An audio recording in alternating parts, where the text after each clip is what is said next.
Salam sejahtera, perkenalkan kami dari kelompok 11. Saya Jili M. Tioni Immanuela Opir, NIM 2016-32041, dan teman saya Adi Syahdani Anizar, NIM 2018-32017. Kami akan mempresentasikan hasil kerja kelompok kami yang berjudul penyelesaian audit.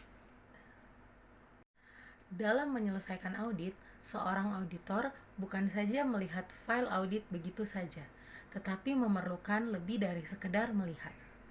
Pengujian terutama melibatkan pengkajian dari kewajiban yang dicatat klien dengan memeriksa pembayaran lanjutan ke pemasok dan kreditor lainnya.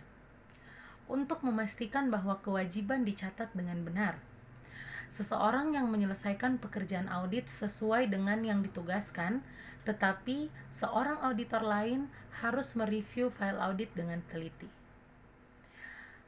Setiap schedule yang direview harus disiapkan dengan benar, kemudian melakukan pemeriksaan ekstensif terhadap data dan dokumen pendukung lain untuk menentukan saldo klien.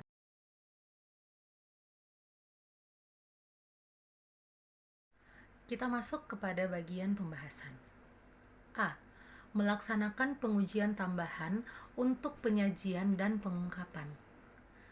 Prosedur untuk memenuhi 3 kategori tujuan audit yaitu: yang pertama, tujuan yang berhubungan dengan transaksi.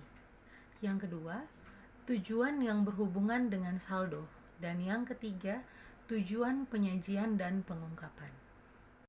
Proses audit itu sendiri terbagi atas 4 tahap. Tahap pertama, merencanakan dan merancang pendekatan audit.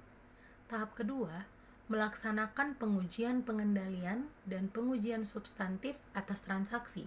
Tahap ketiga, melaksanakan prosedur analitis dan pengujian atas rincian saldo. Dan tahap keempat, menyelesaikan audit dan menerbitkan laporan audit.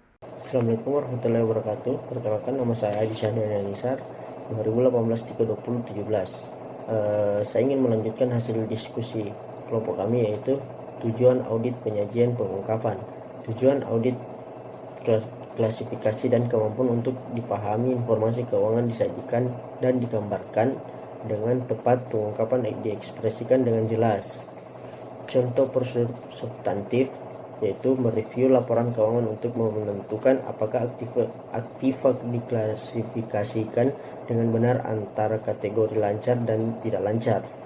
Adapun ketetapan dan penilaian informasi keuangan dan informasi lainnya diungkapkan secara wajar pada jumlah yang benar. Merekonsilasi jumlah yang dimasukkan dalam catatan kaki utang jangka panjang dengan informasi yang diperiksa dan didukung dalam kertas kerja audit jangka panjang auditor. Keterjadian serta hak dan kewajiban mengungkapkan peristiwa dan transaksi yang terjadi dan terkait dengan entitas. Mereview kontak untuk menentukan bahwa piutang usaha dimohonkan sebagai jaminan. Kelengkapan semua pengungkapan yang harus dimasukkan dalam laporan keuangan telah dimasukkan. Menggunakan daftar pengungkapan untuk menentukan apakah laporan keuangan sudah memuat semua pengungkapan yang diwajibkan oleh prinsip akuntansi yang diterima umum. Review kewajiban kontingen dan komitmen. Kewajiban kontingen adalah potensi kewajiban di masa mendatang pada pihak luar untuk jumlah yang diketahui dari aktivitas yang telah terjadi. Adapun 3 kondisi agar suatu kewajiban kontingen, yaitu pertama, terdapat potensi pembayaran ke pihak luar atau kerusakan aktiva yang diakibatkan kondisi yang ada. 2. Terdapat ketidakpastian mengenai jumlah pembayaran atau kerusakan di masa yang mendatang. 3. Hasil akan dipecahkan oleh satu atau kejadian di masa mendatang. Kemungkinan keterjadian dan perlakuan laporan keuangan yang sesuai untuk masing-masing kemungkinan. Pertama, kemungkinan keterjadian peristiwa, yaitu kecil kemungkinan, lebih besar dari remote, tapi lebih kecil dari probable. probable mungkin terjadi perlakuan laporan keuangan, tidak diperlukan pengungkapan. Kedua, perlakuan pengungkapan di catatan kaki. Ketiga, jika jumlah dapat diestimasi secara masuk akal, akun-akun laporan keuangan disesuaikan. Jika jumlah tidak dapat diestimasi secara masuk akal, diperlukan pengungkapan catatan. C. Review terhadap peristiwa kemudian. Adapun dua jenis peristiwa kemudian yang memerlukan pertimbangan manajemen dan evaluasi auditor. Pertama, peristiwa yang memiliki dampak terhadap laporan keuangan yang memerlukan penyesuaian.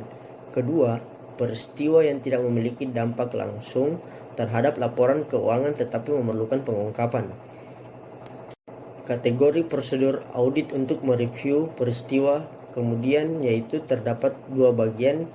Pertama, prosedur yang biasanya diintegrasikan sebagai bagian dari verifikasi saldo akhir tahun. Kedua, prosedur yang dilaksanakan terutama untuk tujuan mengungkapkan peristiwa harus diakui sebagai peristiwa selanjutnya. D. Mengumpulkan bukti akhir, yaitu memperoleh surat representasi. 3 tujuan surat representasi klien adalah 1. Untuk menekankan kepada manajemen tanggung jawabnya atas asersi dalam laporan keuangan. Kedua, untuk meningkatkan manajemen potensi salah saji atau penghapusan dalam laporan keuangan.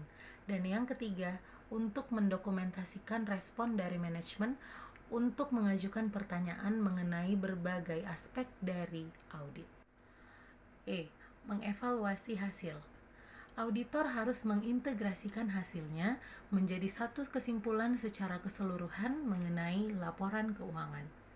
Pada akhirnya, auditor harus memutuskan apakah bukti audit yang tepat yang mencukupi telah dikumpulkan untuk mencapai kesimpulan bahwa laporan keuangan telah dinyatakan sesuai prinsip akuntansi yang diterima, yang diterapkan atas dasar konsisten dengan tahun-tahun sebelumnya.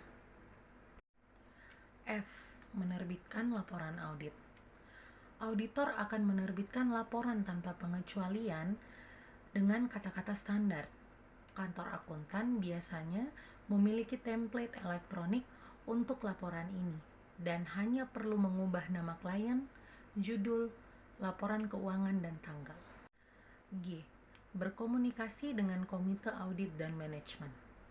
Standar auditing mengharuskan auditor untuk mengkomunikasikan semua kecurangan dan tindakan ilegal kepada komite audit atau kelompok yang ditunjuk tanpa memandang materialitas. Tujuannya adalah membantu komite audit dalam melaksanakan perannya sebagai pengawas atas laporan keuangan yang dapat diandalkan. 4 tujuan dari komunikasi wajib ini. Yang pertama, untuk mengomunikasikan tanggung jawab auditor dalam audit atas laporan keuangan. Yang kedua, untuk menyediakan tinjauan mengenai lingkup dan penetapan waktu audit.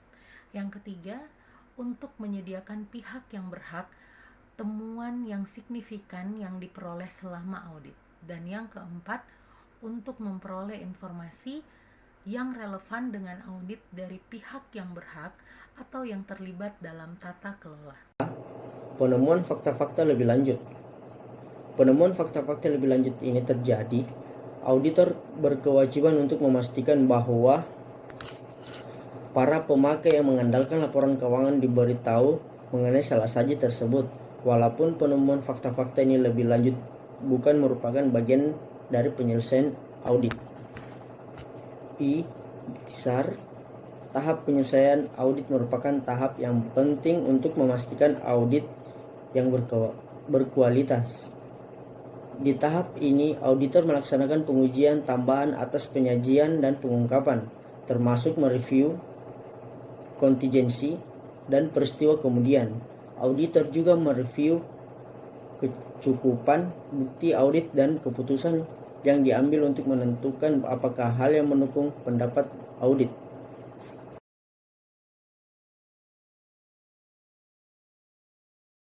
Adapun kesimpulan dari materi kami yaitu dalam pembahasan ini kita telah melihat bahwa proses audit dilakukan dengan melalui 4 tahap yang saling berkaitan satu terhadap lainnya. Setelah itu, proses penyelesaian audit juga dilakukan melalui beberapa tahap. Demikian presentasi kelompok kami. Lebih dan kurangnya mohon dimaafkan. Sekian dan terima kasih.